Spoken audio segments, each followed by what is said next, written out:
Welcome, ladies and gentlemen, to American Party Podcast. We have someone I've followed for a while on today, Maj Toure. The good Toure, not that stupid fucking turd writer from MSNBC with the Main stupid. man got to change his name.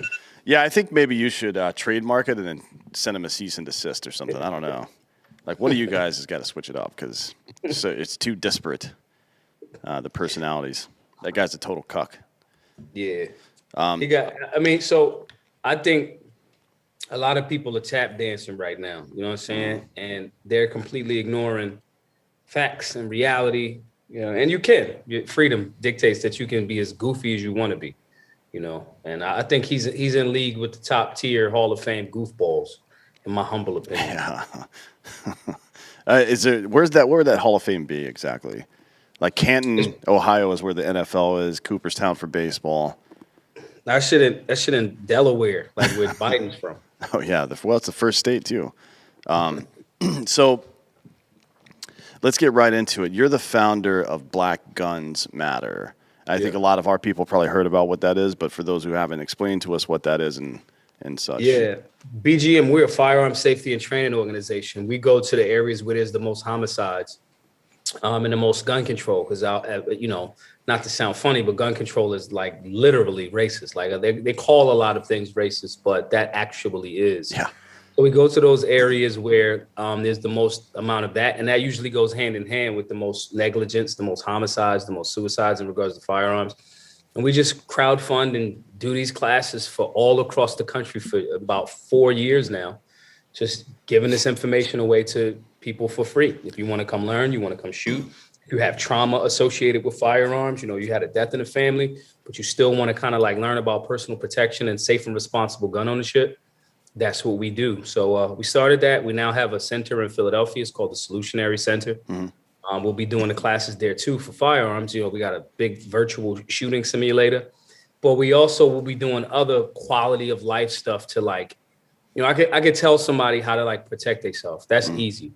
But I can't give somebody like a self-worth if I can't show it to them. You know what I mean? Yeah. A good buddy of mine, KD, he says, firearms are to protect the equity that you build up in your life. He's like, but you got to build that equity up in your life first. And so that's what the Solutionary Center will be. And that's how we're growing and stuff like that. But all of the classes everything's free to the people completely. Based on the funds that we've raised. Now I think we had like $510,000 that we raised and have given away. Because a lot of times people would be like, yo, you just sitting on that 500? And it's like, nah, bro, we gave that away already. So that's us in a nutshell. And that's what our next year will be. Yeah, I think it's interesting you touched on pretty much right out of the gate. The word equity gets thrown around a lot, but what equity really means is, ownership. You know what I mean? Right. And I've always thought, I grew up in a black neighborhood in South Carolina. I was the only white dude there. It wasn't a big deal. You know what I mean? I think for a lot of people, it isn't a big deal. But for folks that feel like they don't have buy-in to a community, it's almost it's almost like the IKEA effect, where if something's 80% assembled and you complete the last 20%, you feel like a sense of ownership over that product now. And we were just talking to Royce White about it yesterday, actually, on the show, and we made the point that black people gave so much, frequently not of their own volition, to build this country, but a big portion of the black community doesn't feel any ownership over this country for a variety of reasons, right? I think that's a big problem. There's a quote from some shitty movie, The Perks of Being a Wallflower. The guy says, it's a super white movie. You probably haven't seen it. And if you haven't, don't go watch it because it's stupid. I think it won an Oscar, though. But the guy says, we accept the love we think we deserve, right? And I think there's a big problem in the black community about not feeling like they have ownership over themselves or their own existence inside of this country and part of this country, right? Like that patriotism, I guess. Because Black America has been a part of, and let me be clear when I say this. This isn't like a harsh truth does not mean that I'm attempting to paint myself as a victim. Because the reality is, this is my fucking country. Like, me and my elders built this shit.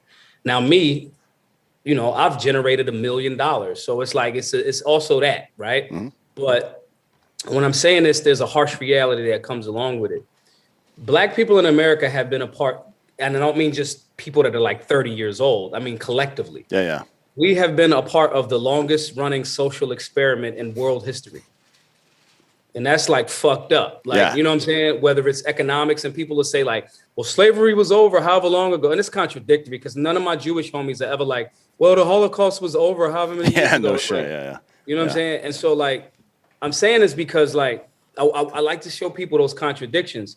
If you have a group of people that were, and not all, now let's be clear too, a lot of what we're calling African Americans, our lineage was already here. Indigenous people, like, again, Choctaw, Pawnee, Iroquois, whatever, Washita, whatever. Like those, they're literally, those people were grouped together at one point in American history. My point is, if some of those people and their lineage were, or their elders and ancestors were brought here, forced to work, then sanctioned by the state. I don't just mean like every single white person running around owned humans. That's not how it went. But at the same time, it was sanctioned by the state, the government. Yeah. And then in the process of all of this, you consistently lie to a group of people. You say, hey, emancipation happens. We're going to give everybody 40 acres and a mule because you guys kind of didn't have anything. Then you renege on that. You don't give that community that. Then you go into slave codes, black codes, Jim Crow, segregation, so forth and so on. So then when you look at that and you go, shit, well, then, you have people saying like, well, why can't you guys get it together? It's not that black people can't get it together. It's that you got to acknowledge that this shit wasn't just like slavery, like 100 to however many 100 years ago, and then there was systemic things put in place to target communities. And we're going back to the conversation of gun control. Yeah. That's like the biggest one. Oh, like, the Mulford Act. People don't know shit about that. I don't know why. The Mulford Act, which banned open carry across the country, the only reason it came to be is because Black Panthers started open carrying firearms. That's the only reason that it exists. But see, here's the twist. When you go even further back, like there was times in like North Carolina, they changed their state constitution in North Carolina. It was, and I'm paraphrasing, I'm talking about way before the 1960s. Like we're talking about like the slave codes was like Louisiana Purchase time. Right. So like you had a group of people that said, hey, all able-bodied men can own firearms. And then like the state of North Carolina scratched that out and was like, oh, all able-bodied white men. Now, does that mean like every white dude that's alive right now was responsible for that shit? No, but it's an ugly stain on our flag and we got to acknowledge that. So when you have the trickle up or down effect, whichever way you want to say it, all of that gun control was like, yo, these people are subhuman. And the Bill of Rights was a human rights document, right? So if you have human rights, Constitution as the supreme law of the land, and then you have, it's already enumerated in the supreme law of the land, Constitution and Bill of Rights. Then you have states going like, yeah, but like, yo, fuck the black people in regards to harmony. Yeah, and women too, by the way. Right. So it's like, we got to like really, really acknowledge that. So when you tie all of that in, then you have things like redlining. There's a great book called The Color of Law, where it goes into what legislation was actually designed to stop African Americans, right, from owning land, from living in certain places, from buying things, like actual legislation. Then when you start looking at that history in full, then you don't even have to, like, the leftists will try to throw this fake critical race theory at you, but you're already well equipped because you understand, like, nah, that's a part of this American history. That's a part of it. And so you're not shy from it. And you no one can be, it can't be weaponized against a group of people on either so-called side. But with all of these things happening, then to say to a group of people, well, just get over it.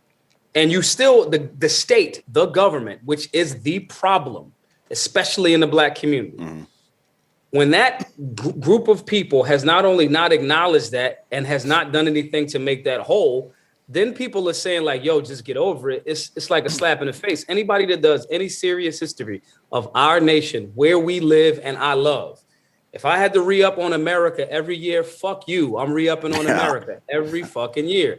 We got Wi-Fi and shit, bridges. Our infrastructure is a little bit shitty lately. But if I have to compare that to like I like the people in Jamaica, but their infrastructure is shit. So my point in saying this is, as an American, as a melanated being, when you start paying attention to our actual history and having legitimate conversations about it, you can't help to go like, nah, you can't just say, well, just forget about that past. And you can't pretend like that shit doesn't have implications for now. And that also doesn't mean like you get to just be like, oh shit, my elders had it hard. Because to be perfectly honest, no black people in America right now have it in no way, shape, or form as hard as a few generations back. Like the 50s. Are you fucking kidding me? Yeah. Like they had to have the National Guard take them to school. Yeah.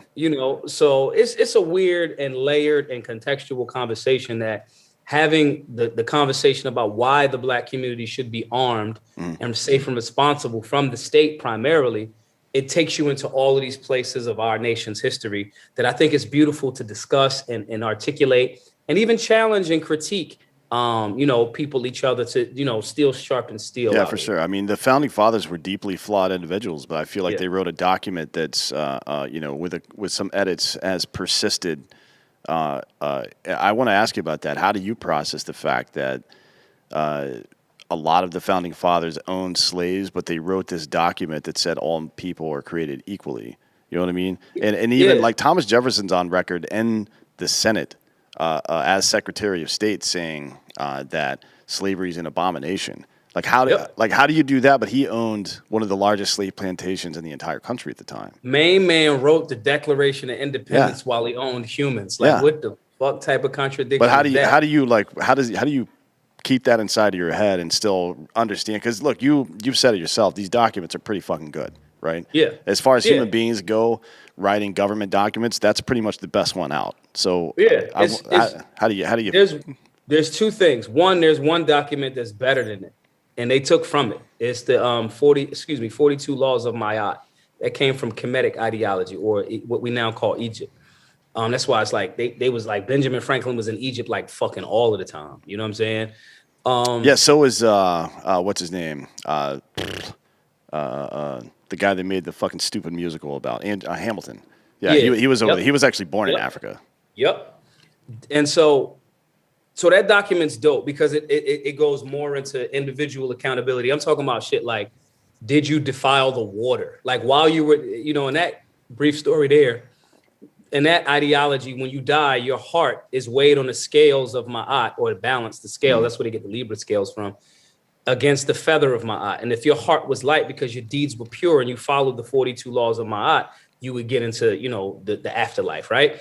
So that goes really deep into individual accountability. Like, did you like fucking think a bad thing type shit? So from a spiritual and moral space, I think that one's like super dope. But in regards to government ordinance and limiting government, the fucking Constitution, the Bill of Rights, and the Declaration of Independence are like, it's a triangle. It's a pyramid. Yeah. It's which is the strongest shape in like geometry. But the point is, these dudes wrote some shit because they pulled it from they knew all of the fuck ups of governments previous. But not just that, they knew their own fuck ups currently. Right. Like I honestly, Jordan Peterson talks about this a lot. He goes, if challenge yourself, identify something in your life today that you're doing poorly, and then make a plan to fix that, whether it's how you treat people or how you treat yourself or anything like that. That's a very smart, when I say smart, I mean like the ability to take all the knowledge and shit you have and put it out of the way and make a moral decision. That's to me, wisdom. That is like true intellect, right? Right. That's a higher level of intellect and wisdom. It's applying the information when applicable. Yeah. You know what I'm saying? And that mirror is one that most people don't ever look in.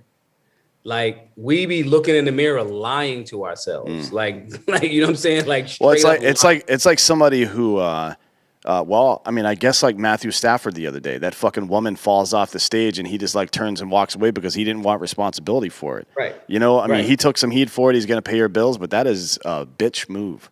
Right. It is. And it happens there. Like fucking AI stepped over Tyronn Lue. Well, Tyronn Lue kind of had that coming. Let's be real about that. He was talking shit.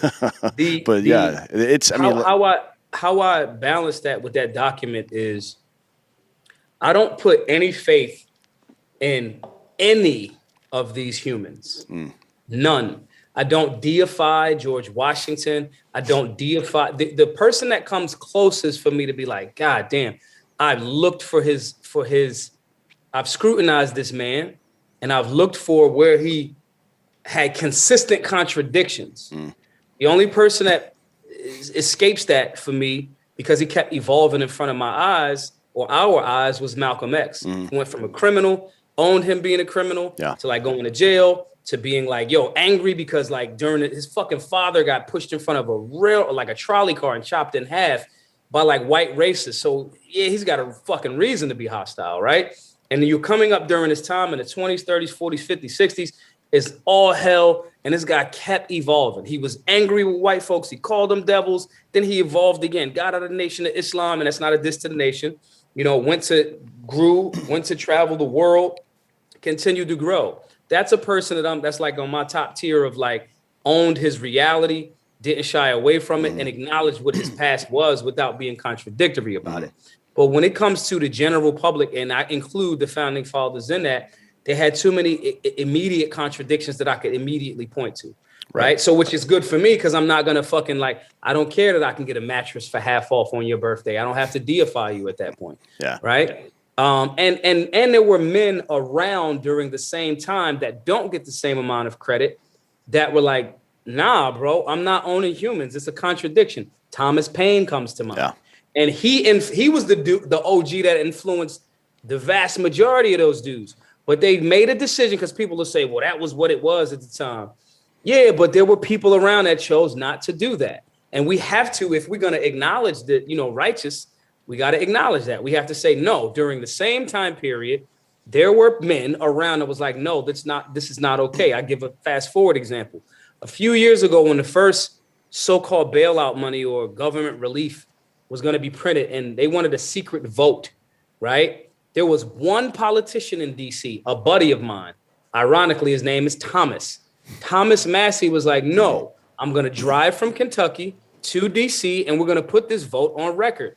If you guys want to do the largest wealth transfer in American history, I'm not going to agree to doing it in private. We have one job as public servants in DC. So saying that to say, it's difficult. And by the way, I talked to him right after that, right? The next day.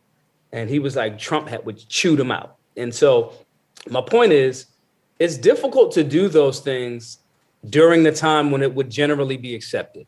Thomas Paine generally was doing something that was generally accepted at that time in the form of enslavement.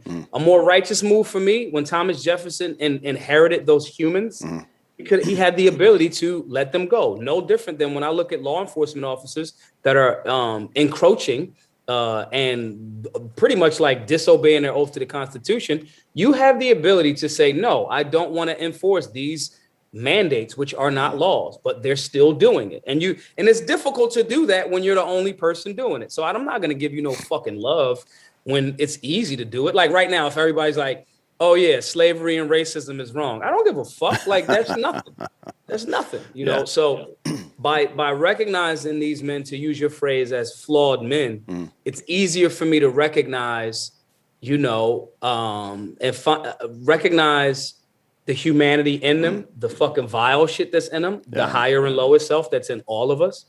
And how easy people can just, even with the greatest of intentions and the greatest documents, can still be on some fuck shit. And they were. That's just the reality. That does not take away from, you know, the documents. It definitely doesn't take away from the work that like dudes like William Penn did in Pennsylvania and Philadelphia. This place was created, you know, there was like women's rights and like respect for like religion. And this what Philadelphia was, you know, created to be.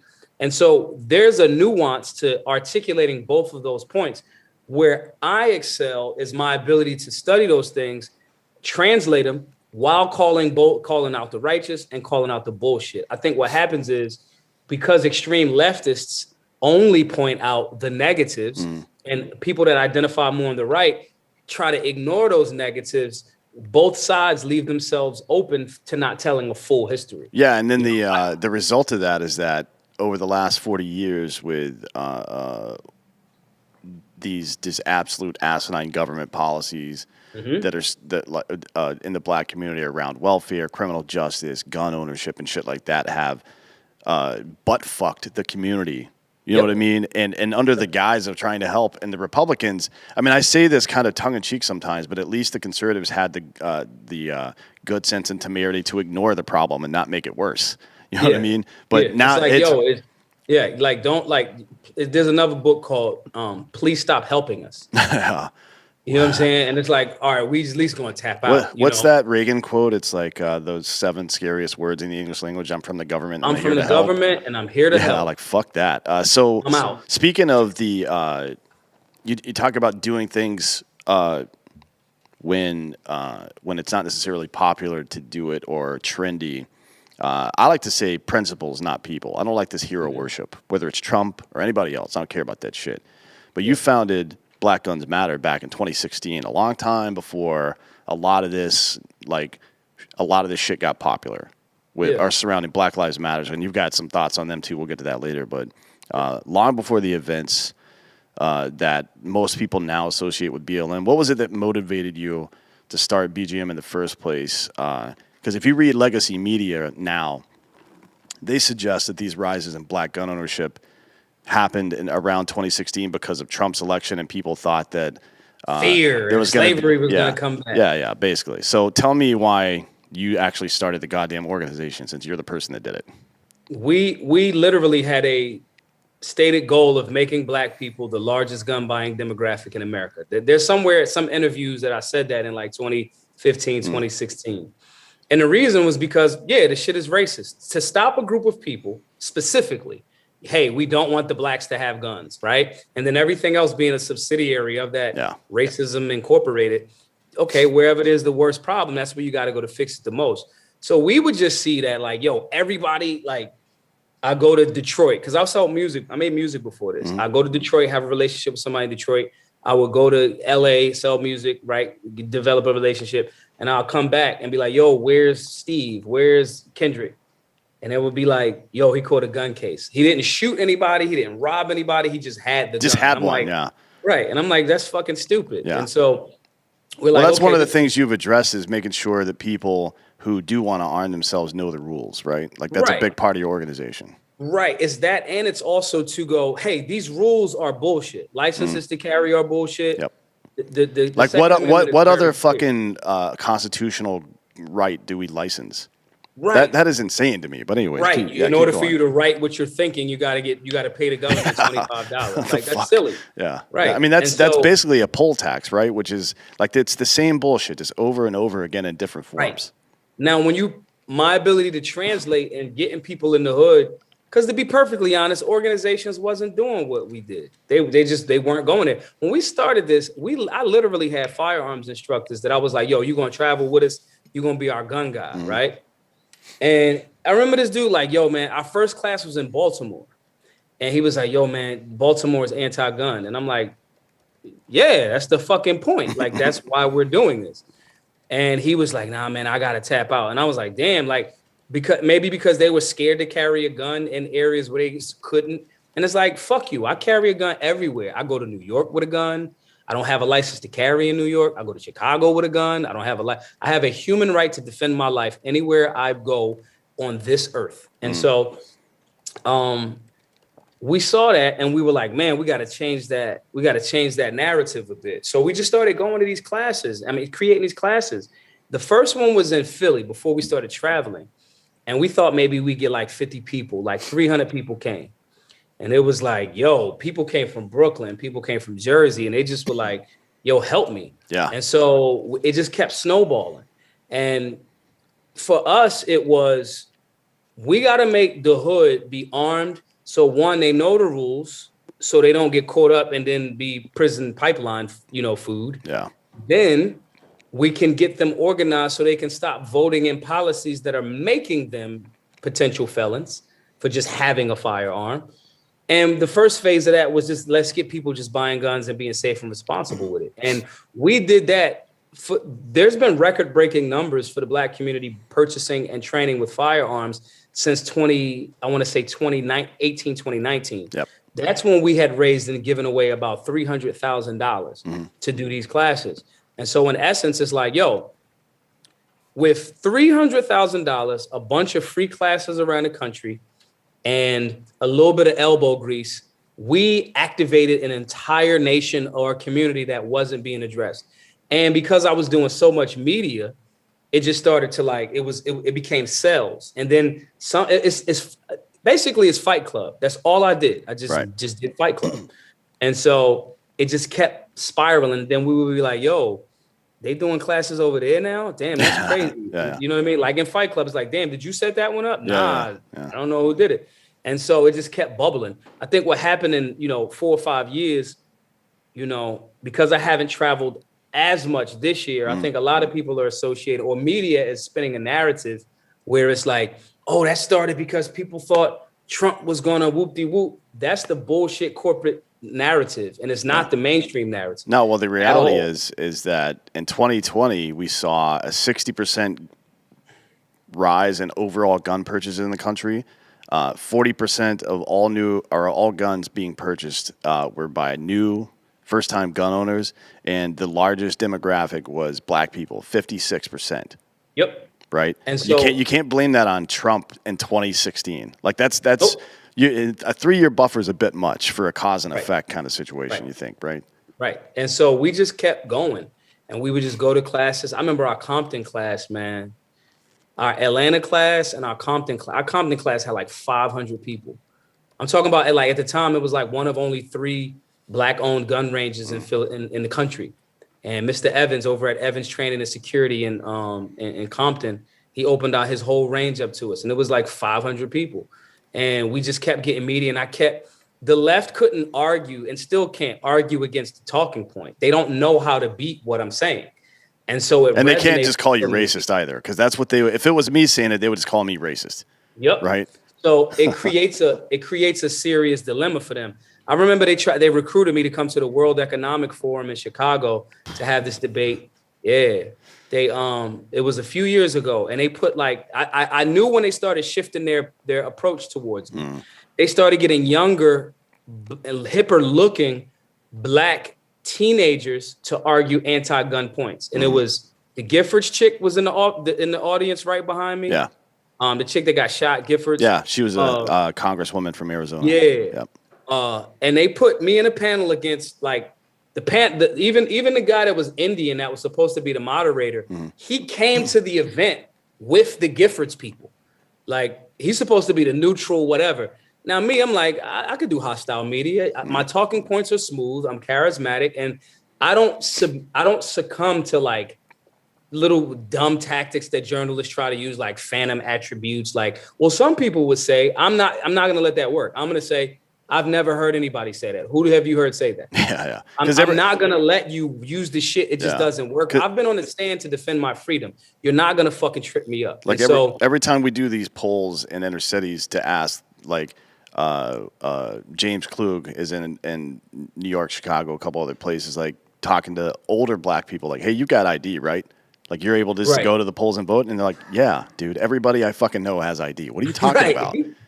Right. You know what I mean? And then when they, in the Bay Area, when they did, in LA as well, when they did these studies, it's like 80+% of people want the same or more amount of police. They just want better police. They don't want to get rid of the police. They want better fucking police. They want, what we want in our communities is leave me the fuck alone until we call you. That's what we want. And when you show up, have some sort of fucking modicum of understanding that we are citizens and not fucking enemy combatants. Yeah, no shit. You know what I mean? And so when I started to see the conversation switch, I'm like, oh, okay, cool. We've hit a certain point, because now you're inviting me to this World Economic Forum debate to try to like make me look bad. And I wound up making all of those other people look bad. And so I'm like, okay, this is going in a great direction. The other thing that it highlighted was, if we got this goal accomplished in about 3 years, and it's consistently risen since then, right? If we got this done in 3 years with $300,000, that's on average $100,000 a year. What the fuck are these big organizations that you guys are giving tens of 20s of millions of dollars to? what the fuck are they not doing with your money? Yeah, no shit. Yeah. You know what I mean? I mean, they're buying houses and shit, but yeah. Right. So, and don't get me wrong. Listen, if you work hard, you should be paid. And I'm a free market enterprise dude, right? But at the same time, like, yo, bro, you got to show me some sort of fucking progress. And so, it started to, you know, and we, in the beginning, I tried to work with some of those bigger organizations, but it was clear to me that they weren't really interested in expanding the win. They were more interested in catering to their 4 or 5 million members and continuing to sell them. They just wanted to straw man you. They wanted to put you up on stage and tear you apart. And now this is the face of black gun ownership. See, he's not good. So none of it's good. Right. That's what they wanted to do. But they didn't realize that you weren't a fucking idiot, I guess. Yeah. When you, man, listen, there's two things. If somebody ever, like, if you ever be in a shootout, like after a shootout, everything else, even the seemingly worse shit, is like loud music at best. Like so like, I'm not stressed about anything. Like there's nothing that's going to stress me. People have tried to murder me and I didn't anticipate being here this long. So like you arguing against me with words and I got a fucking gun on me as we're having this debate. Yeah. And I know that you don't, there's nothing that you're going to say that's like going to like trick me. And your talking points are very repetitive and I can beat them. And it's so like, we would do stuff like, and this all goes into the question of like, you know, why we did it and what we saw and what was our goal there. When I did the thing on Vice, where I debated the executive vice president of Gun Violence Prevention of America. And the structure of the debate was they would ask a question to the online audience. Hey, do you think America needs more gun control? And 80% of the fucking people was like, hell yeah. And then 20% was like, no. And then they would ask the question and both of us would give our perspective and then the people would vote again. And then it went from fucking 80-20 this way to 80-20 this way. Right. So it just showed that the general public with the right messenger that could translate the correct message in a manner where it was easily digestible and like people felt like, yo, that dude's, I would like to have a fucking beer with him. You know what I'm saying? Like then people was like, oh, and I'm like, yo, bro, if you don't want a gun, that's cool too. And I would say that. And they would be like, well, what do you mean? I'm like, well, I know why I want one. And if you're not ready for one, then don't fucking have one. Yeah. And even that would be like, oh shit. And hey, maybe you should have some pepper spray. Or here's other things that you can learn. And so, or at least don't walk down the street with your fucking face buried in your phone. Like you're just asking to get fucked up if you're doing that. Right. You look like fucking lunch meat. Yeah. Like that's just what it is. And so that approach, we took a very Planet Fitness, you know, approach to it. Like, yo, we get it. You're fat. You know, you want to come in and lose some shit. We know that you're still going to fucking eat pizza. You know, if you want to, cool, but at least come in here and work out. And if you continue to work out, you'll get better and you won't even fucking want that pizza. So It was a very church, come as you are, Planet Fitness type of approach. And that's why we were able to make some, you know, have some success in such a short period of time. Well, that strawman thing that leftists are trying to do now, because that what they don't want is it's like a smart, well-informed and armed population. Like they want Canada. They want, you can't have all three of those things. You can't have people that enjoy liberty, that are well-informed, intelligent, and armed. That's the trifecta, right? If you have those three things, then you can't do what just happened in Canada last week. It can't happen. I mean, it can, but there's going to be fucking consequences. Right. And part of it is making sure that historically underserved communities don't arm themselves. Unfortunately for the leftists, the globalist people, that is exactly what's happened over the last 3 years. Like Asians, Latinos, and black people have bought guns in record numbers, higher percentages than white people. Right? Just over the last couple of years anyways. But there's the other side of that too, something you alluded to earlier. And I want to go through some of it. It's some of the historical laws that are racist as fuck. Like we know there's a lot of racism in the history of this country, but particularly surrounding guns, right? Like there's been quite a few over the years. Can you elucidate some of those? Yeah, every single one of them from the very beginning, you know, was specifically designed to stop, and I say melanated beings because you got indigenous people, you got yellow people, you know, because Asian people will bust here to do shit too, like build railroads and shit, right? Oh yeah. So like when I say melanated being, I'm saying that to give a broader brush stroke, right? All of it. I mean, let's fast forward. Matter of fact, let's rewind first. Wounded Knee. That's the first federal gun grab. The massacre at Wounded Knee, like murdered the indigenous people there. Like not even like me making it up. It's like not even saying it like to sound funny, but it was literally a fucking massacre. That's the first the government saying, the American government said the people that lived here saying like, yo, give me them guns. That was what happened at Wounded Knee. We don't even got to go chronologically. I could fast forward to 1986 in Philadelphia, where I live, where city government literally dropped a firebomb on a group of people that now look like every fucking white liberal in fucking Whole Foods. They had locks. They wanted to live off the land. They wanted to be more, they like have their own compost and so forth and so on. Right. That was the movement, the Move 9 movement. The Philadelphia government literally hovered a fucking helicopter and dropped a bomb on a row of houses that burned down 2 houses. And as those men, women, and children were running out, the fucking police shot and killed them. This was 1986. I've got a guy, one of my producers over here is from Delco, and he's just shaking his head like, yeah. People don't know about this unless you're from the area. Right. And it's like when you tell people, they're like, get the fuck out of here. Yeah. That's like a movie. I'm like, they didn't even have the sense to make a movie about it. Well, a couple of years after that, we burned down a compound here in Waco, Texas with fucking women and children inside of it, right? So, I mean, it's not, I don't know why people think that it's so unbelievable that the government would do some shit like that. They've been doing it the entire time they've existed. The government has, going back to the founding fathers, they knew very clearly because they was right in the middle of this shit. 1775. Yeah. King George and them was like, yo, send them fucking rifles back. Yeah. 1776, motherfuckers was like, yo, fuck you, and shot them. Yeah. Like, that's why, like, the writing of it, when you in it, like, the Americans that are going to come out of this administration, even on the left, because some of my homies, they voted for, they were caught in that matrix. They voted for Biden, but they was like, yo, bro, like, on some real shit, I wasn't really hearing you, but now I kind of like, yeah, because the fucking deck that you wanted to build in your fucking backyard, now it's like an extra fucking $4,000 and all of that's tied in together, right? That whole thing was confusing to me too, because I thought maybe it was just the media and how they tried to cast Trump as just an old racist white dude, but the way he governed through strength, like just making power moves all the time, that is something that I grew up with in black. It's like what we respect about each other. Right. We're all men, right? Like you fucking talk to me like a man. We're going to have arguments sometimes. We're going to make threats at each other sometimes. Sometimes we're going to follow through on them. But at the end of the day, if you come at me weak, you're fucked. Like you don't even belong in this conversation.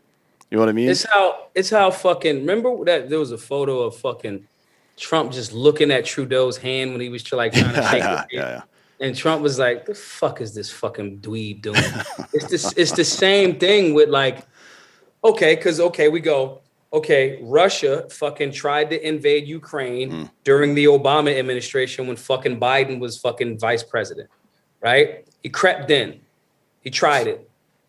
Then fucking Trump's in office. There's no conversation about fucking invading Ukraine.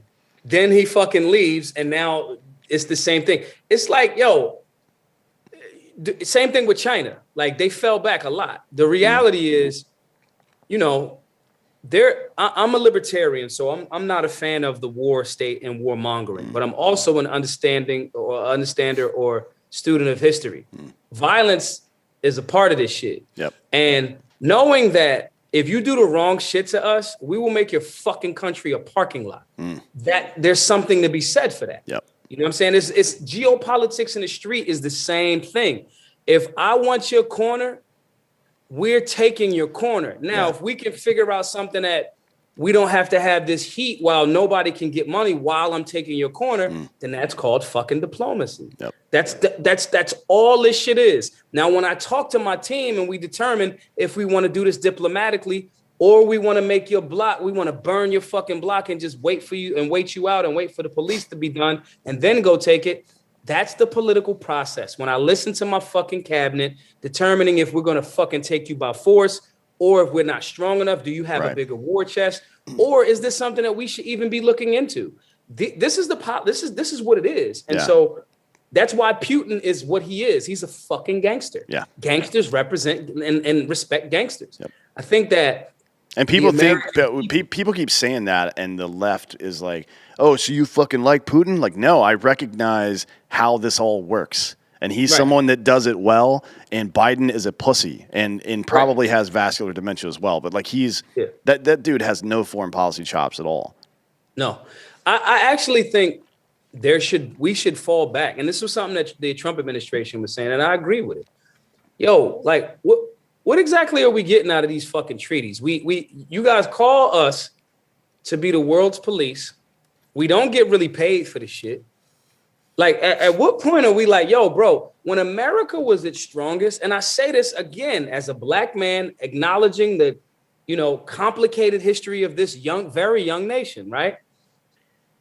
But America was strongest when, like, in international territory, when we didn't have international policy, when fucking Pittsburgh was making 30% of the world's fucking steel. Yeah. And so that, like, be involved in all of these people's shit. Like, listen, bro, I'm gonna keep it a buck. On a certain level, I don't really give a fuck if Russia invades fucking Ukraine. I don't live in Ukraine. And I get it. People are like, well, our allies need to be. Ukraine isn't even a fucking part of NATO. No. They're like an honorary stamp member, like fucking 2 days ago type shit. Yeah, and we've been, ever since the Soviet Union fell, we've been moving east pretty much every couple of years. We take something else, right? Whatever you feel about Russia as an entity or Putin as an entity and how he governs and some of the evil shit he may or may not do, and he does quite a bit of it, I'm sure, but so do we. Yeah. They have a right to protect their borders just like we do. They have a right to create standoff around their country just like we do. You know what I mean? Like if Russia comes and starts setting up communist bases in Mexico, then we're going to have something to say about that shit, right? Right. Like that's going to, we would probably push forces. Like I know this may seem hyperbolic, but if Russia were to send troops, whether they're peacekeepers or otherwise, into Mexico, we would do something about that. We would do, there would be not sanctions, there would be physical actions that happen after that, 100%. Right. The people don't recognize that because the civics, and it's all, again, this conversation stems from a gun, but it goes into so many, because now you're talking about defense, you're talking about personal protection, you're talking about history, you're talking about civics, you're talking about security, you're talking about border security, you're talking about, the people in the places that you frequent and the people that you love in those places. And that translates beyond just your home, to your neighborhood, to your whatever the fuck, you know what I mean? Street dudes get it, gangsters get it. People that understand, like old guys that like had like a fucking high school job and like worked at the mill in like the 50s that just watched the History Channel, they fucking get it.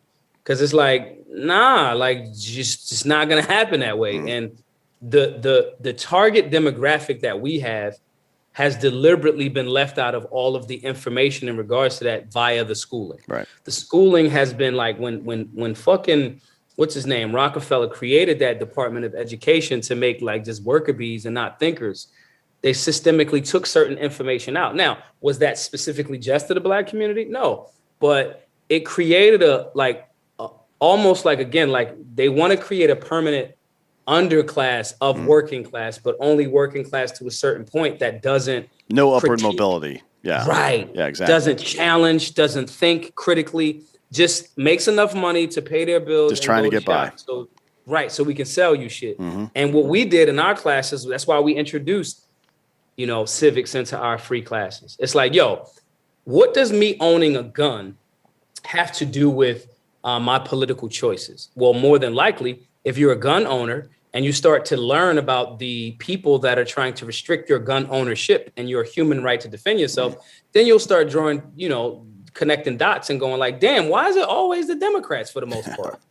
And then you'll start going, well, like, fuck that. Then you might become more of a one issue voter. Yeah. So then if this guy's telling you, he shows up in September, October, November, hey, I'm here for you. And then you ask him a very simple question.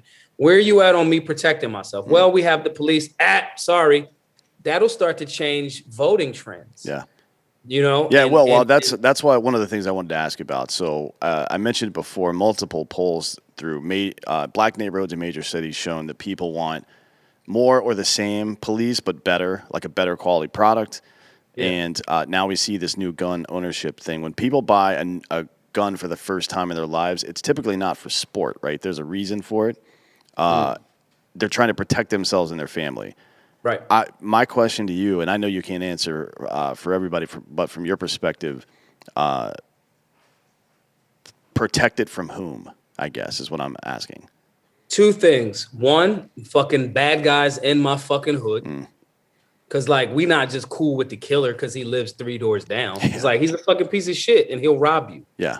You know what I mean? That's one. Or just a random bad guy that fucking carjackings are through the roof last year. So that bad guy. And two, the state, the government.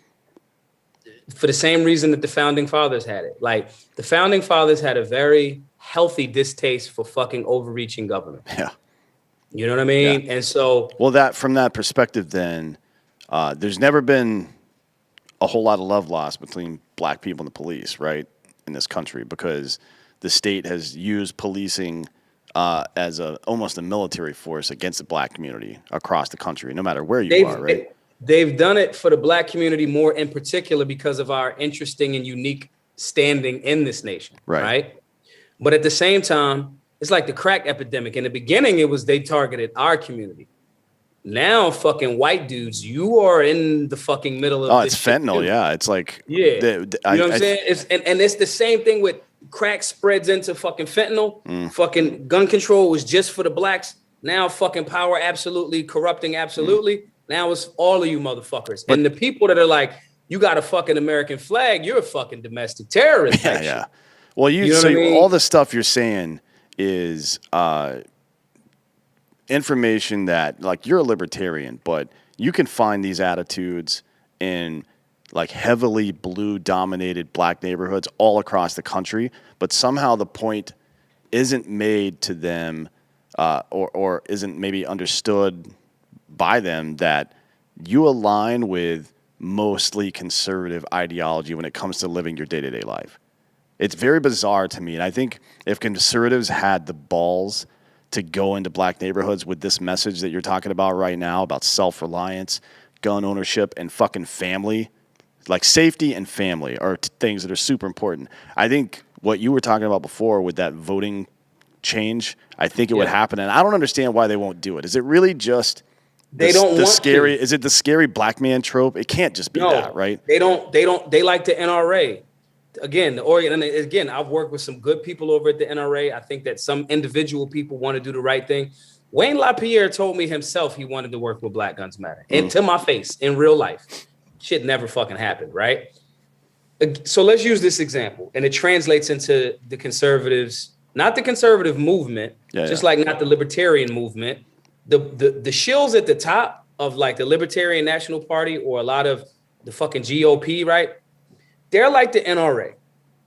There's 100 million, maybe it's obviously more now. Conservative estimates, 100 million gun owners in America that we know of, right? A third of the population. The NRA historically has, over let's say the last how many years, 4 to 5 million members, right?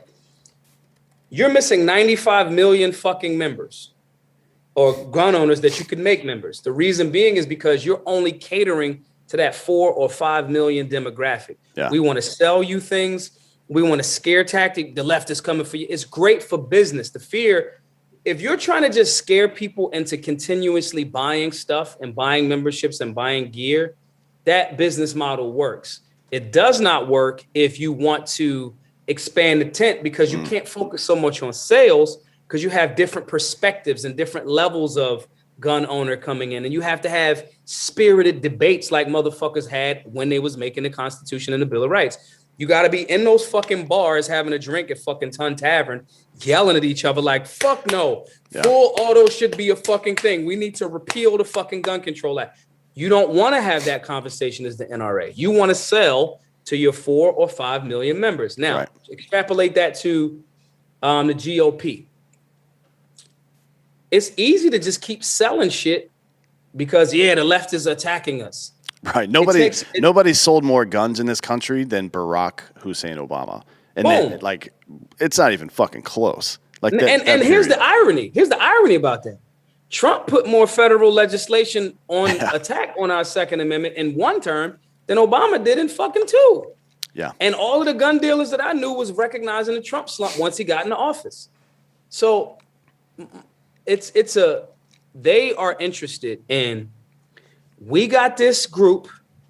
If we incrementally make fucking a little bit here, a point here and here, and we can sell to that group and control that group of FUDs or rhinos, then that's good.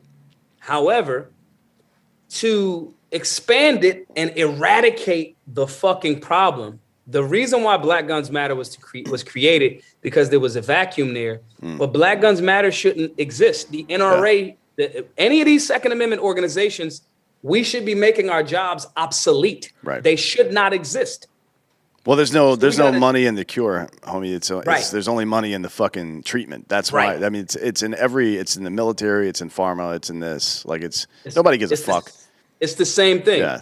And so what starts to happen that's why now I don't, even though I got the NRA good press 2 years in a row and CNN at the annual meetings, I don't fuck with them and they don't fuck with me. The reason being is because in $300,000 of me and my small skeleton crew, and $300,000 and a few classes over a few years, we made a demographic that was ignored be the largest, newest gun buying demographic. Now, where the fucking assassination attempts will start on me is, imagine if now I can make all of those people that are now Black gun owners now not be Democrat voters. Yeah. Or just explore their options, because they don't got to go to Republican.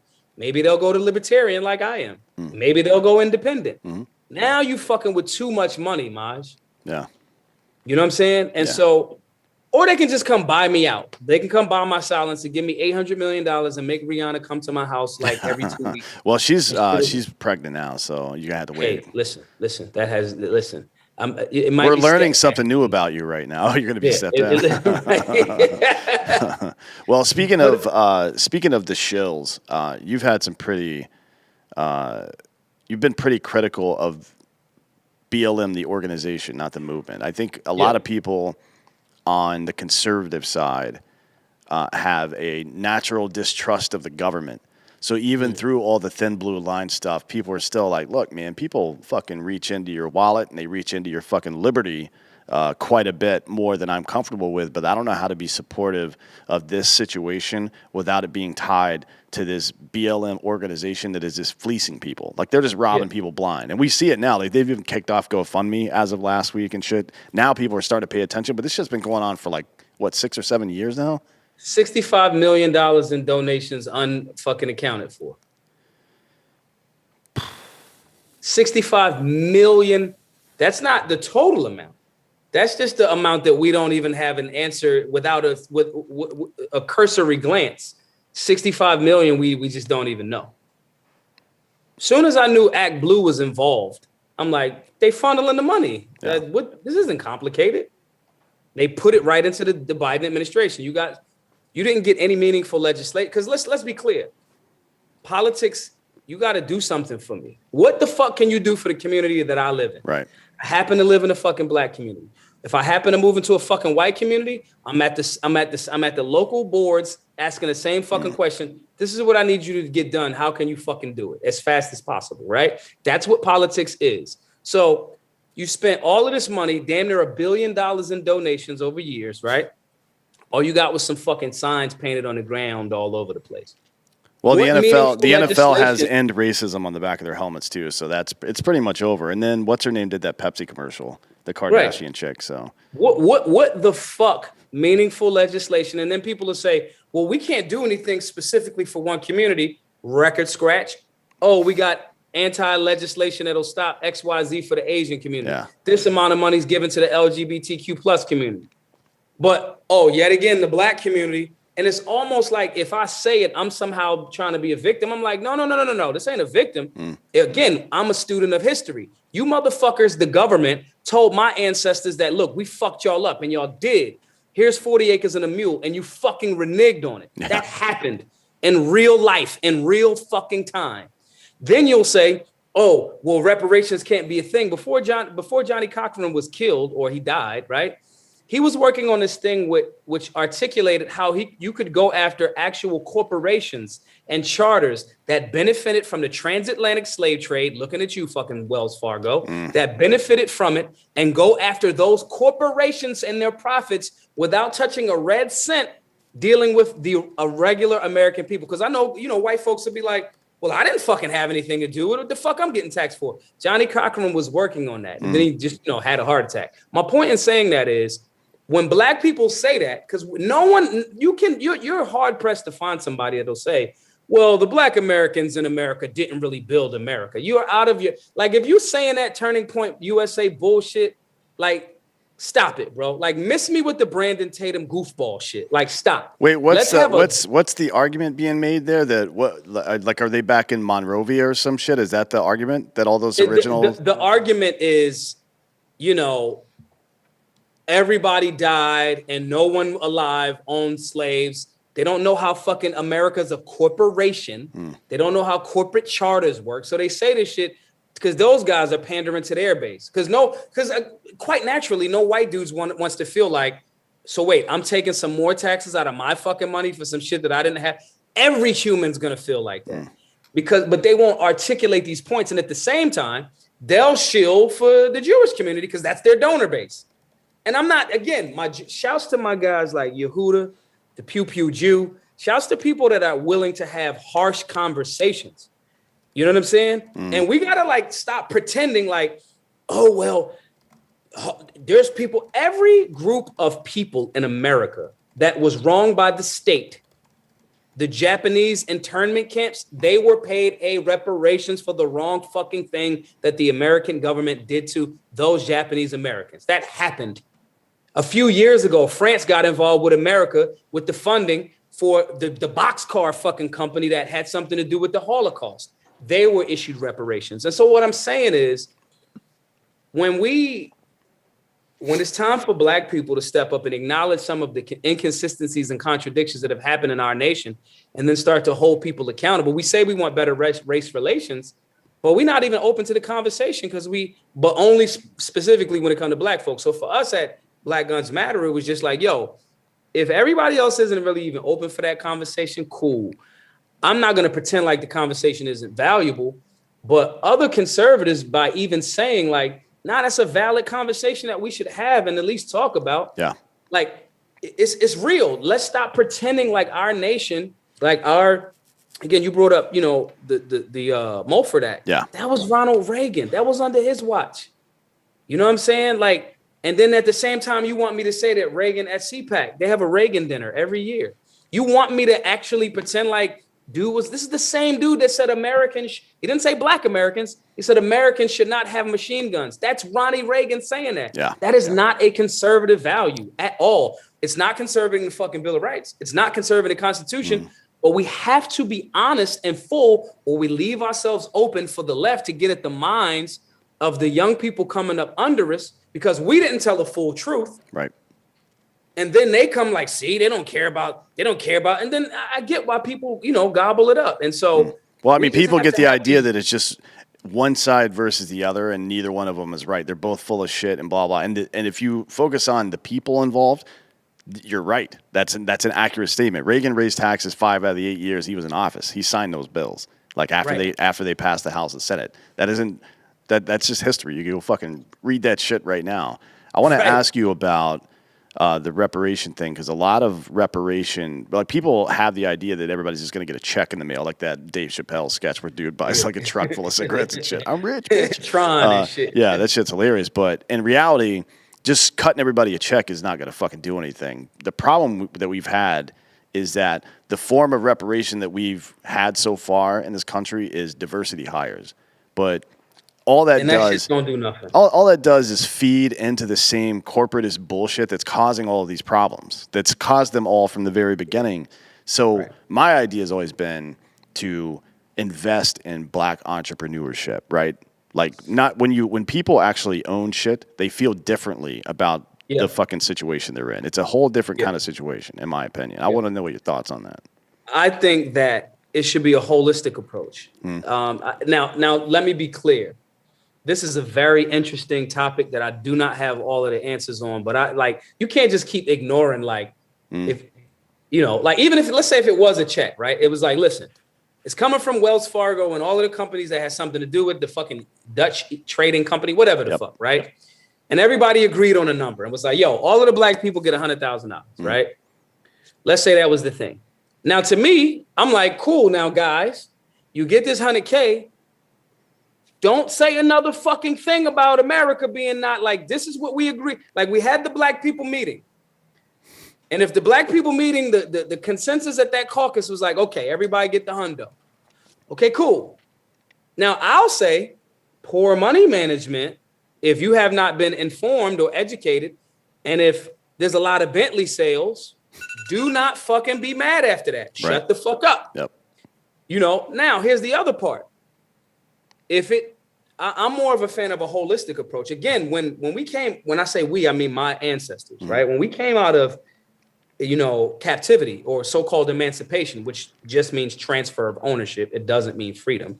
It means you can no longer be property of an individual fucking citizen. Now you're property of the state. Now you're property of the fucking state, right? After that, when motherfuckers was like, yo, 40 acres and a mule. All right, cool. Then y'all reneged. Land is a powerful thing. I can build a fucking home on it. Yep. I can fucking grow food on it. Build a business, yeah. I can build a business on it. So I'm open to that. And there's a ton of fucking government land that's just fucking sitting here, right? Some people could say, you know, it could be that. It could be free college. It could be on the dime of the actual corporations that were complicit and state governments that were complicit in that heinous process. Not there's a new tax that white people gonna have to pay. Like, no. Yeah. You know what I'm saying? And you know, whoever wants to go to college, if you can, boom, then you go here for these things that will actually benefit a community. Some people say it could be, you know, fucking no tax. I'm a fan of, we built this bitch and something got to give if you want to actually make this situation whole.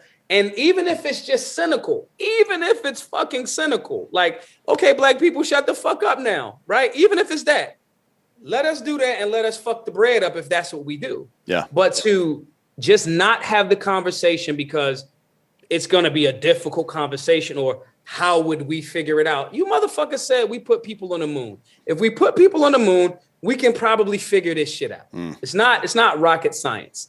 That would do so much more for race relations, for you talk about equity, economic ability. And if you fuck this 100,000 or insert whichever combination of things, if you fuck this up, I'd be the first waving the flag of shut the fuck up, black people. We came to a consensus. And what did you do with your fucking money or your land or your insert, whatever? Right. And so I think having a conversation that way, like right now, there's no white people in it that's listening to this right now that are like, fuck that. Like maybe two guys, but generally they like, well, if it's not coming out of my pocket, fuck it. And yeah, black people fucking like, yo, the civil rights movement, we're in 2020. Yeah. Like there's colored pictures of Harriet Tubman. This shit wasn't like 200 fucking 300 years ago. No, I make that point a lot on this show. I think a lot of people fucking think that it's something of the past. It doesn't still affect people. But the fact is that after World War II, the GI Bill and the VA federally backed home loan are two of the main pieces of legislation that built the middle class in this country, right? And then the labor laws surrounding that came out of that. But black people, because of Jim Crow, like, yeah, you can get the GI Bill, but if you go to a college, they can tell you to go fuck yourself. Like, we're not taking your money. Get out of here. If you go to a fucking bank and say, hey, I've got a VA like home loan I could use, they're like, well, we don't serve you, right? Boom. So you're boxed out of the single piece or the single period in the 1950s where the entire middle class as we know it today was created. The entire black community was boxed out of that shit. That's why HBCUs were so important back then. Right. And nobody seems to want to admit that shit. This fucking book here, The Color of Law, a forgotten history of how our government segregated America. Like, when you start looking into redlining. Written by a Jew, by the way. Huh? Written by a Jewish guy, by the way. Written by a Jewish guy. Not a black dude. It's a Jewish dude that wrote this shit. Right. Just to be He's clear. like, yo, this shit was fucked up. You know what I'm saying? Yeah. And so, like, just having the start could be just having a genuine conversation about this shit. And then, yo, sometimes, because I know a lot of people that be like, yo, I don't even want that shit.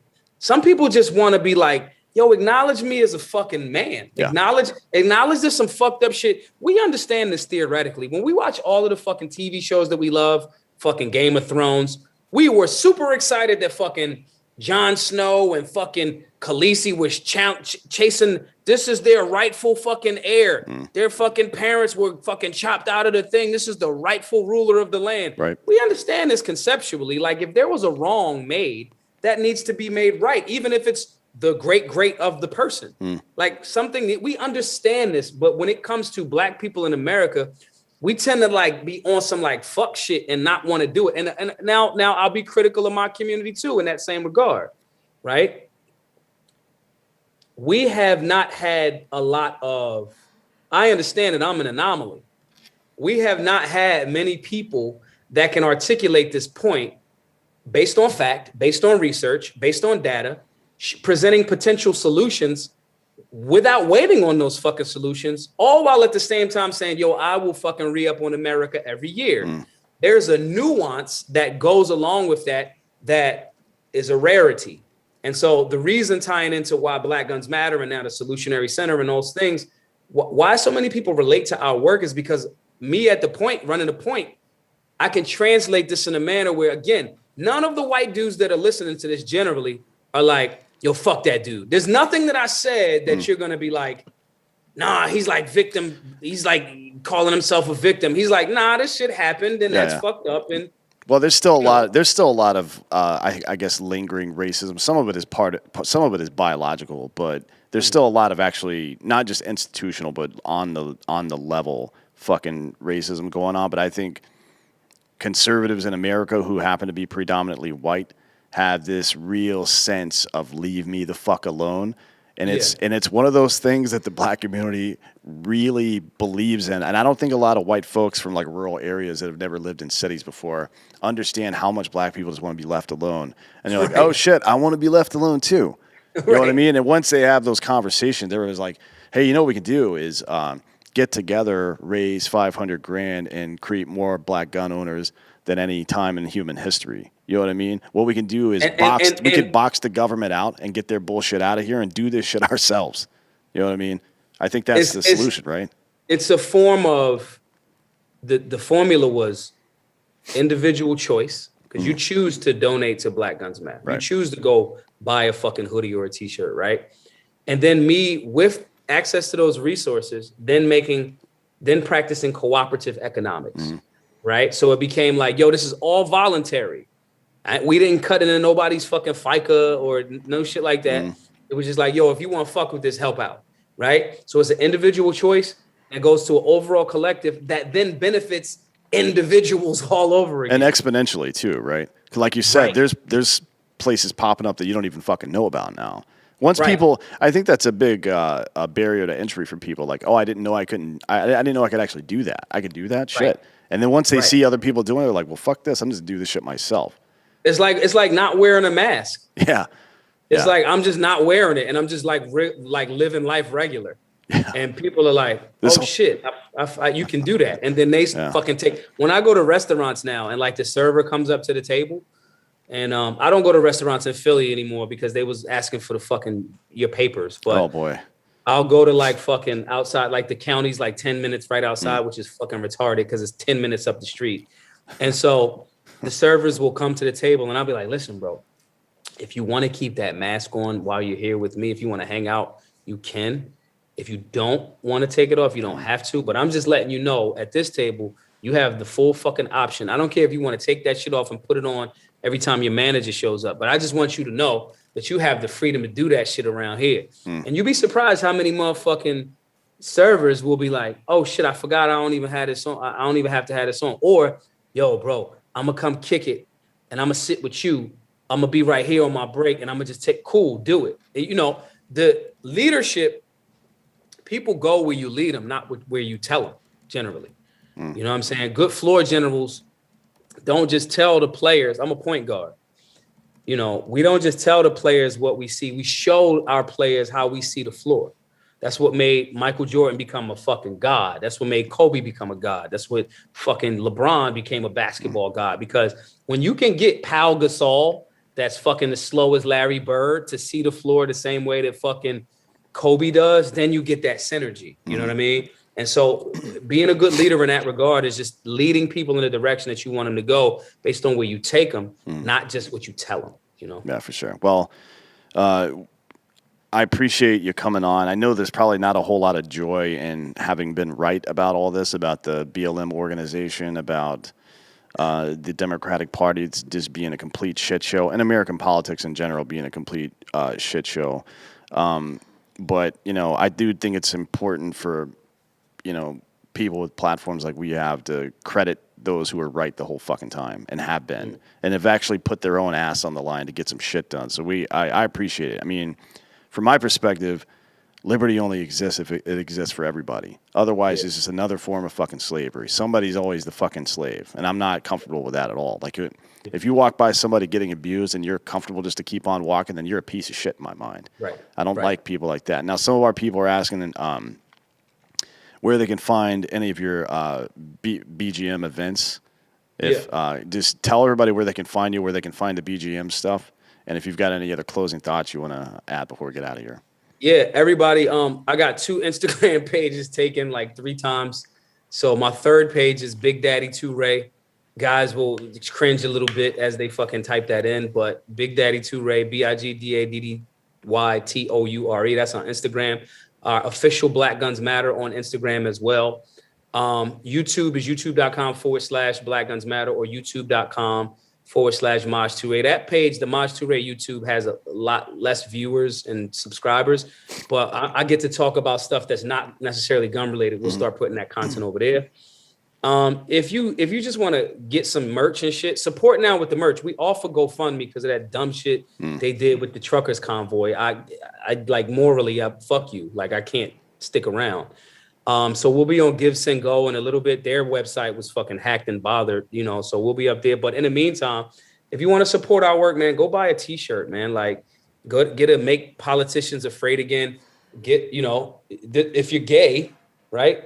Let's get Biden to quit plus Kamala, LGBTQ plus, you know, or shit like that. Go to blackgunsmattershop.com. And even outside of that shit, we got all of that shit out of the way. If you're going through something, man, suicides are up. Yep. You know, there's like 22 vets. The last time I, heard about it, 22 vets are committing suicide daily. And that shit is not cool, bro. And I'm not saying not cool because you're going through something. I'm saying, like, we have to reach out to make sure that people get a sense of feeling whole. So if you're going through something, you got some questions or some shit you want to talk about, something, fucking email us, man. My direct email is majtoure@gmail.com. If you got some serious shit you want to talk about, email me. I don't give a fuck, man. 3:00 in the morning, send me your fucking phone number. Like, I'd rather talk to you because I'm probably up. I'd rather talk to you about the shit that you're going through if you need an ear than fucking read your goddamn obituary. Yeah, no you shit. know what I mean? And so email me, email solutionarylifestyle@gmail.com if you like, yo, I just want to learn some shit. I want to be on the fucking mailing list or something like that. But just overall, man, just those are the ways of contacting me. I'm super down to earth. I fucking hate Hollywood people. So many people in the Second Amendment gun industry are fucking Hollywood, and I fucking hate it. Like, fucking, I'm gonna be in Boston on Friday. Like, if you're in Boston, come to the fucking class. Like, let's have a fucking beer. I'm doing the tourist shit. I'm fucking going to Cheers. Like, that's happening, but like, let's really be kind to each other. Let's really, like, help each other. This is a fucking tough time right now. And just remember, y'all, the fucking government and the state is the fucking enemy. It's not a white dude. It's not a black dude. It's not like the fucking hardworking dude that's trying to like fixes your fucking food and shit and like fixes your plumbing. They're not the enemy. The state with too much fucking power is the enemy, and they will fuck you all. They will fuck you all. They do not care. And so, and that's pretty much it. And I just appreciate y'all for having me too, man. This has been a very, I don't get to fully express as much. So I appreciate y'all for having me. Yeah, for sure. Anytime. that event in Boston is on Friday, February 25th, from 7 to 10 p.m. Eastern. And if you can just search Black Guns Matter Boston, and it'll pop up. It's on Eventbrite if you're looking to register or anything. Yep. Thanks for coming, Damien. We appreciate it. We'll have you back here sometime soon. And maybe we can do an event together sometime and get some actual real shit done. Again, appreciate it, and we'll see you soon. To the rest of you guys, we'll see you in hell.